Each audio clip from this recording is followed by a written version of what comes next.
Bom dia, boa tarde, boa noite. Hoje a gente vai continuar falando dos fundamentos da química e vamos começar a discussão sobre os isótopos. Então, como a gente viu na última aula, a partir da teoria do Dalton, a gente conseguiu ter um conceito de átomo mais bem definido, como sendo a menor parte do todo.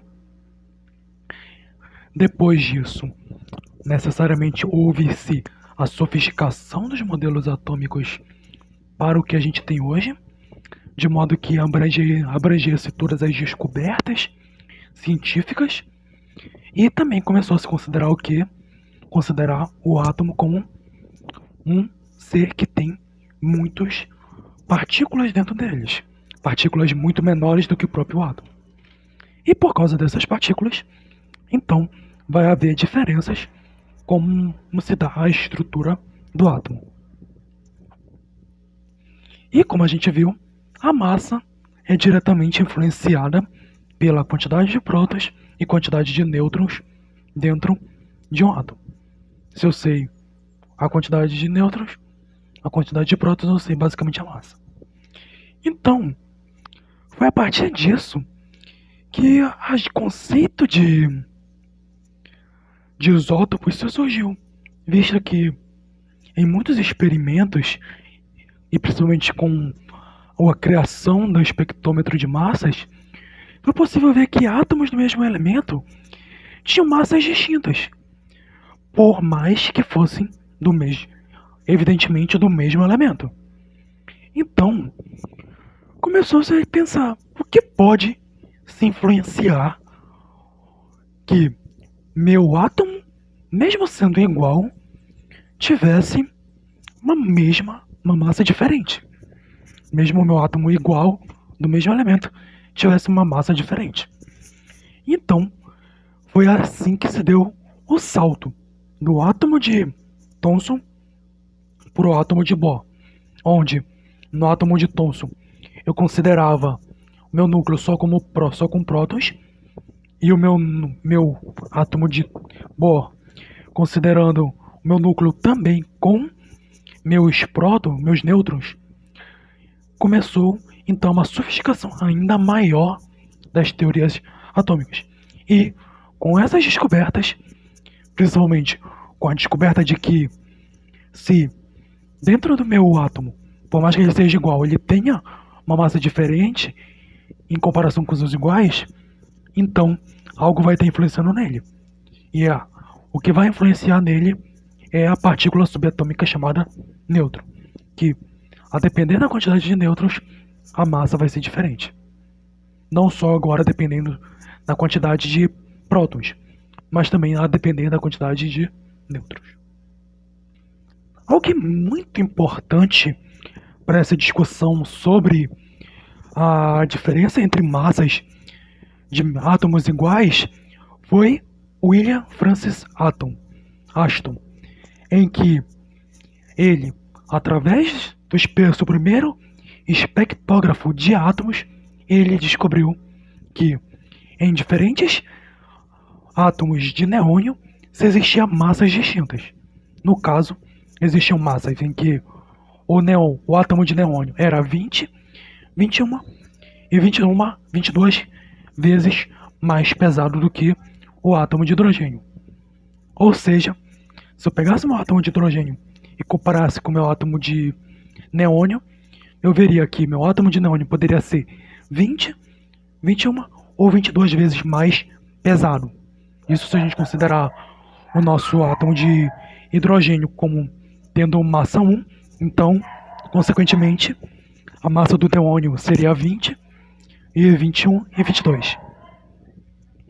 E o experimento de Ashton foi muito importante porque ele surgiu em meio a uma discussão muito grande no meio científico, visto que a maioria dos cientistas da época acreditavam fielmente na teoria de Dalton, de que diziam que átomos de mesmo elemento são iguais.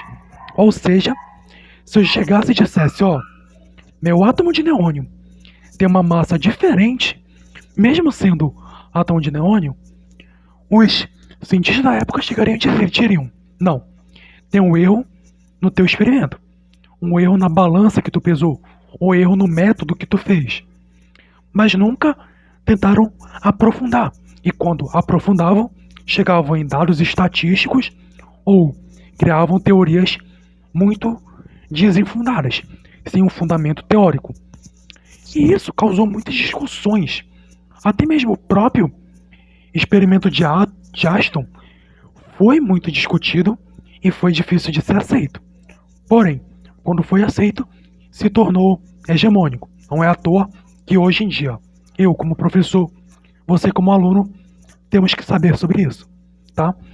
O conceito, o nome de isótopo foi dado por Soddy em 1913, um dos colegas de laboratório de Aston, e também que foram a favor, diga-se de passagem, do experimento de Aston e do conceito de que havia elementos com massas distintas, por mais que fossem átomos de um mesmo elemento, e que também contrariou a teoria de Dalton.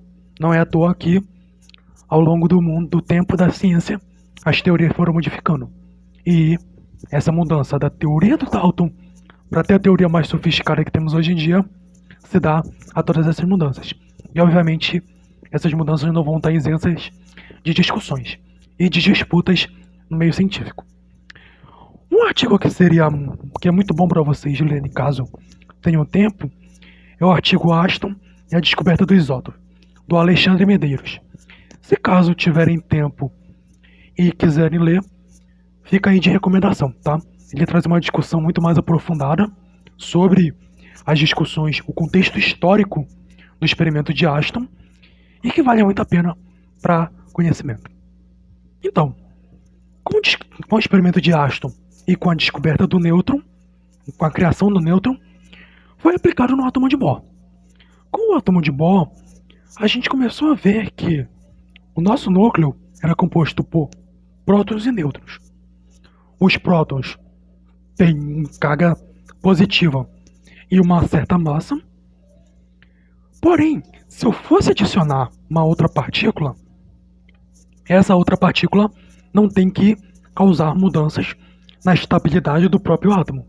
Porque se eu colocasse, por exemplo, meus nêutrons como cargas negativas, iria desestabilizar totalmente meu átomo.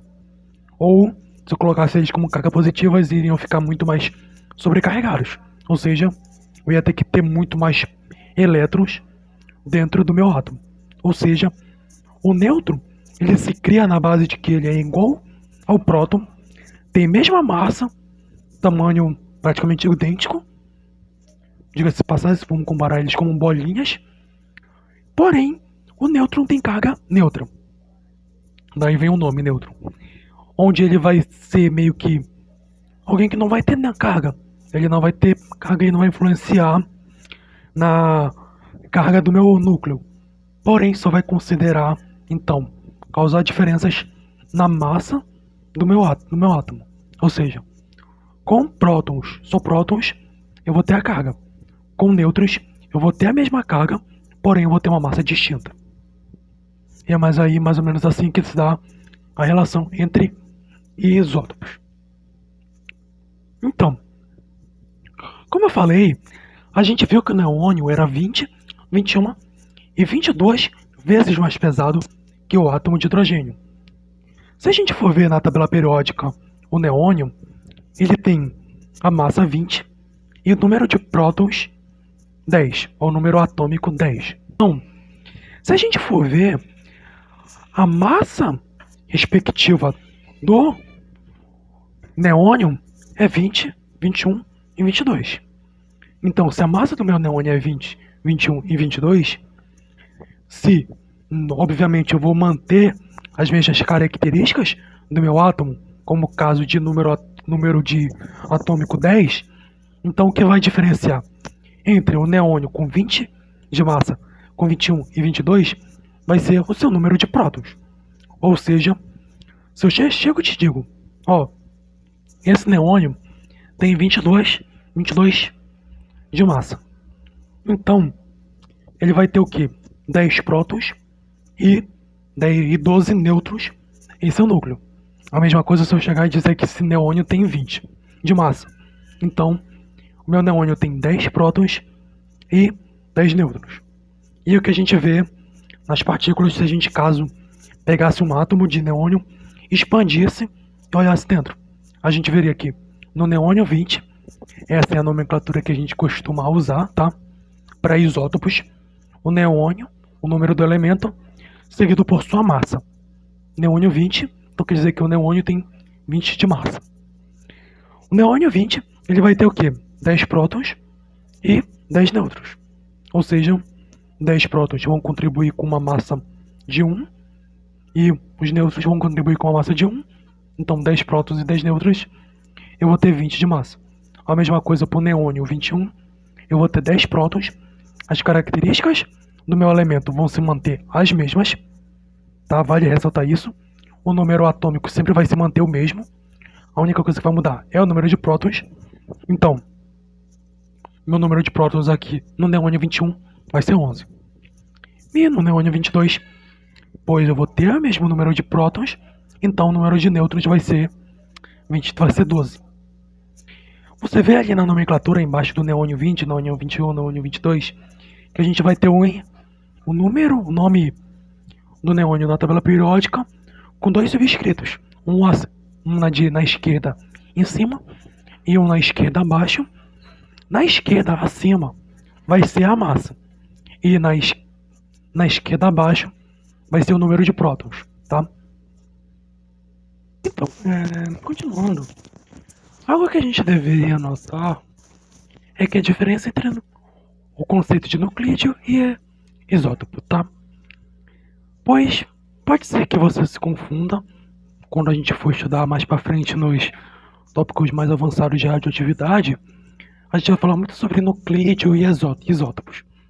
Então, para caso você não se confunda, é bom você prestar atenção nisso, tá? Isótopos são os átomos de mesmo elemento, mas com massas diferentes. Ou seja, os isótopos de neônio são o neônio 20, neônio 21 e neônio 22. São esse conjunto de isótopos de átomos com massas diferentes do mesmo elemento que são considerados os isótopos. Já o nuclídeo é um átomo de um dado elemento, como o caso do neônio 20 ou oxigênio 16. É o único átomo básico. Estou me referindo só ao átomo tal. Quando eu falo o nuclídeo de hidrogênio, então estou me referindo ao átomo de hidrogênio que tem massa 1 e 1 próton, 0 nêutrons. Também uma observação que você tem que se atentar é que os mesmos isótopos de um mesmo elemento, por mais que eles tenham massas diferentes, as propriedades químicas e físicas continuam a mesma, visto que a única coisa que vai ser diferente nos isótopos é a sua massa. Então, se a única diferença é a massa, se eu não vou estar mexendo nem nos meus prótons, nem nos meus nêutrons, então, características eletromagnéticas, características de reação, por exemplo, não vão ser alteradas, porque meu elétron e meu próton vão estar com a mesma quantidade. Então, o hidrogênio ele é um caso excepcional, pois os seus isótopos eles vão possuir muitas diferenças, visto que o hidrogênio comum, o hidrogênio 1, que tem massa 1, ele tem somente um próton isolado. Ou seja, as características físico-químicas do hidrogênio com um único próton no seu núcleo, um próton isolado, vai ser mais adequadas para essas características. Então, se eu adiciono um nêutron no meu núcleo, ele vai ficar muito mais instável. Não é à toa que o hidrogênio 2, que é chamado de deutério, ele é encontrado muito em água de reatores nucleares, visto que vão estar muito presentes nas fissões nucleares, nas reações nucleares de modo geral. Então, o meu hidrogênio acaba sofrendo essas mudanças. E o trítio ele é um caso muito mais excepcional ainda, visto que ele vai ter dois nêutrons no seu núcleo. Logo, a sua reatividade é muito maior. Então, se a reatividade do meu hidrogênio é muito maior, raramente eu vou achar ele facilmente na natureza. Não é à toa que existe só traços de trítio. É até difícil de se ver naturalmente. O mais comum é o prótio, que é o nome que se dá ao hidrogênio comum.